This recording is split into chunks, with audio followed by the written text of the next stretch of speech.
99% manusia mendapatkan pencerahan kesadarannya ketika dia menuju kematian. Ketika hampir mati dia bangun, 99%, tapi sisanya bisa mengalami mati sak jeroning urip.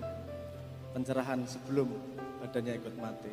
Itu persenan yang sedikit. Nah, ini kecepatan ra iki aku. Berarti ora ya. Oke, berarti kita bahas sedikit nggak apa-apa ya. Men kita gini, kita ngomong Jawa yang pra-Islam. Yang sebelum Islam masuk. Ini ada kosmos di situ. Kalau sekarang kita ingat men sana in corpore sano, artinya dalam jiwa yang sehat terdapat dalam tubuh yang sehat terdapat jiwa yang kuat, men sana in corpore sano. Jadi kosmos dalam dirinya, dalam badannya ada jasmani dan rohani. Oke, kalau Jawa beda. Ada 5 di dalam lapisan dalam dirinya. Untuk bisa bangun, untuk bisa wungu, untuk bisa menyadari luhur hidupnya dalam Jawa.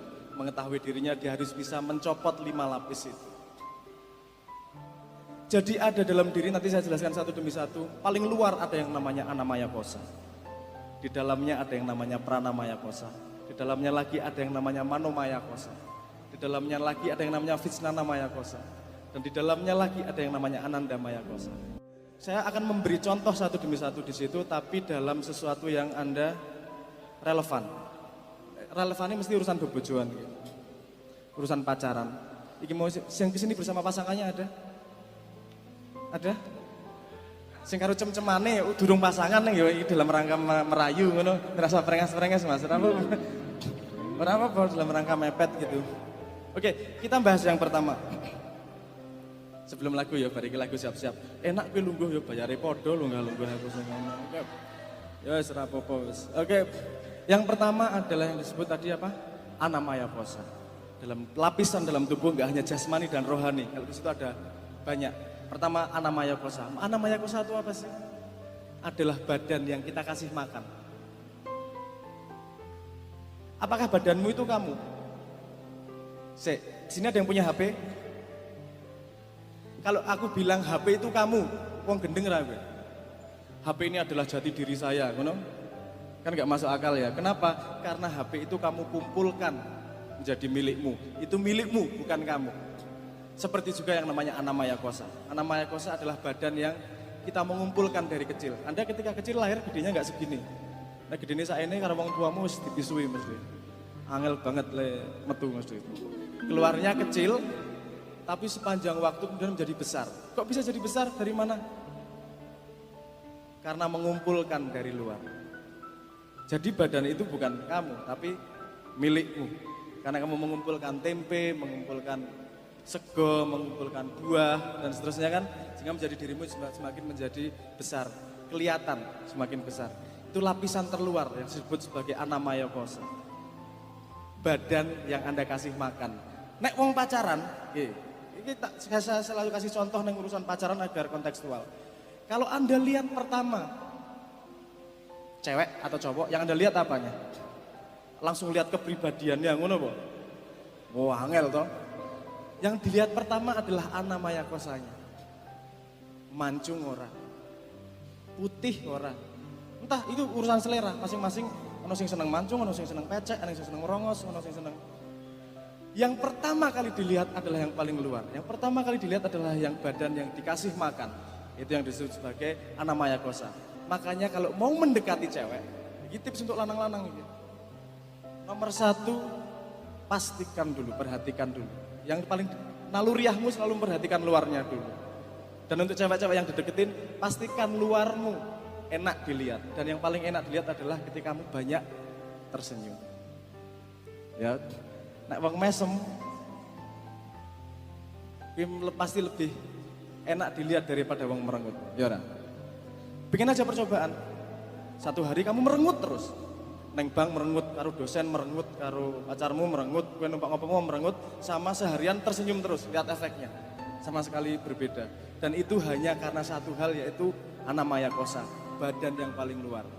Dilihat dulu, pastikan hidupmu penuh dengan senyuman. Makanya lagu berikutnya yang akan kita bawakan, lagu yang berjudul Senyuman.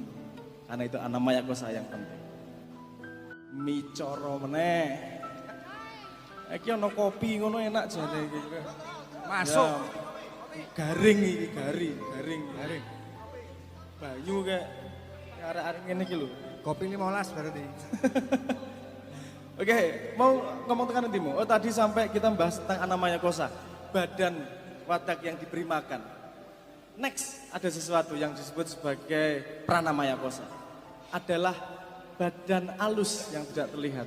Itu energi dalam tubuh. Gampangnya ngelihatnya gini. Nafas itu adalah bagian dari Pranamaya Kosa. Kalau Anda nggak bernapas 5 menit saja selesai. Betul nggak?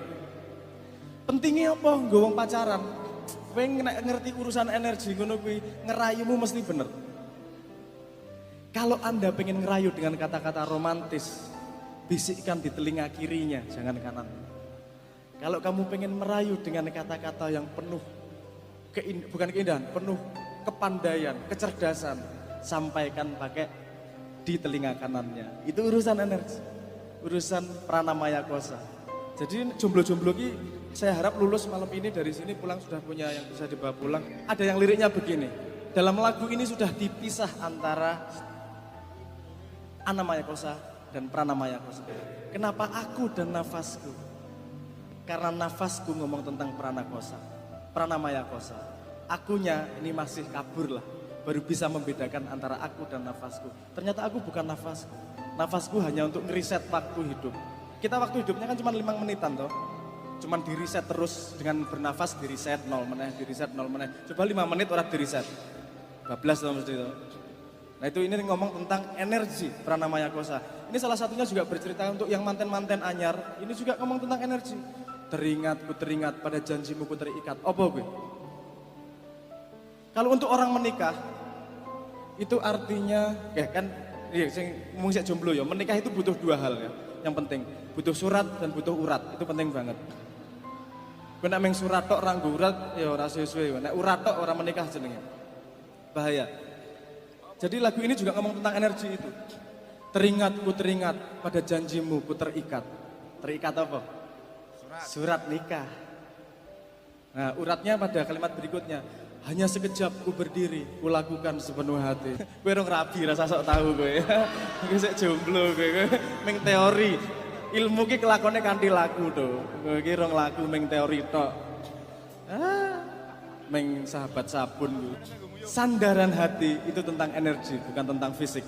Karena kalau walaupun kamu jauh, kalau pasanganmu sedang menderita, kamu mau mendengarkan keluh kesahnya, wis rada enak, betul nggak? Walaupun jauh. Kenapa? Kalau kamu menyediakan dirimu menjadi sandaran hati, orang akan dengan senang hati bersandar pada dirimu dan kamu akan bisa bersandar pada dia. Sandaran hati. Micoro meneh. Oke. Iki ra tok gak kayak kopi nesu aku pal. Tadi kita pertama ngomong apa nih? Untuk menuju wungu, untuk menuju bangun, untuk menuju kesadaran yang mendekati sejati. Kesadaran yang paling bisa dicapai oleh manusia. Wungu dalam bahasa Jawa. Kita harus melepas kita harus melewati perjalanan kesadaran terhadap 5 kosa, 5 wadak, 5 tubuh itu tadi. Yang pertama adalah Anamaya Kosa, yaitu badan yang dikasih makan, yang dikasih minum. Ini badan yang ahli membuat. Anda makan tempe jadi daging, Anda makan gedang jadi daging, makan untuk maling jadi daging, ora peduli, yang dipangan pokoknya jadi daging. Itu proses penciptaan yang luar biasa dari Anamaya Kosa. Kemudian ada yang disebut sebagai Pranamaya Kosa. Adalah energi yang membuat badan itu bisa hidup. Ada titik-titik api, ada titik nafas, macam-macam. Itu nak dibahas kan sesuk rampung-rampung Pranamaya Kosa. Kita masuk yang ketiga, yang disebut sebagai Manomaya Kosa. Manomaya Kosa adalah wadak alus yang ada di dalam, yaitu yang biasa kita sebut sebagai pikiran, emosi, dan mental. Itu yang disebut Manomaya Kosa. Kalau Anda lihat anak kecil, nomor 1 yang dia kenali adalah tangannya, kakinya, disedot-sedot sendiri jempolnya, jempol kakinya disedot-sedot sendiri. Dia sedang mengenal Anamaya Kosanya. Terus kemudian dia pada energinya, dia dekat sama ibunya tanpa tahu ibunya ngapain aja udah lega hatinya. Betul nggak? Pokoknya nyenggol tok sudah. Kenapa? Karena energinya bersambungan Pranamaya Kosanya. Kemudian Manomaya Kosa ini wis mulai gede. Kalau sudah mulai gede, sudah mulai ada intelektualnya, sudah ada emosinya, wis mulai naksir-naksiran, wis mulai pingin-pinginan, wis mulai bisa meminta, itu berarti dia sudah mulai menyadari itunya, apa namanya, manomaya kosanya. Walaupun belum tentu bisa mengontrolnya, tapi dia sudah mengenal manomaya kosanya. Manomaya kosa adalah pikiran, emosi, sama mentalnya. Nah itu ada manomaya kosa. Jadi sudah bagi tiga nih ya, udah beda semua nih ya. Terus diperhatikan. Nah, ini aku tuh nyambungi karo wong pacaran ya, aku wis wira pacaran ya. Jadi rodok gini. Manomaya kosa, bagaimana cara menggunakan kalau untuk bisa pakai menggunakan itu ketika Anda pengen mendekati pacar. Anda harus tahu. Dia senengannya apa ya? Senengannya coklat. Pakai akal, kamu ngasihnya coklat. Dia senengannya apa ya? Bunga. Oh dia senang bunga, kamu kasih bunga. Ternyata kok nggak seneng, langsung otakmu mikir salah bunganya atau sebenarnya bunga bank yang dia lebih suka, misalnya gitu. Kan itu yang mikir otak, nggak bisa pakai rasa itu. Itu yang meminta, itu manomaya kosanya, akalnya. Ya di 3 lapis yang harus dipahami awal ini. Jadi akalnya itu adalah dirinya yang merasa bangun, yang merasa diri, walaupun itu sebenarnya hanya 1 lapis manomaya kosa.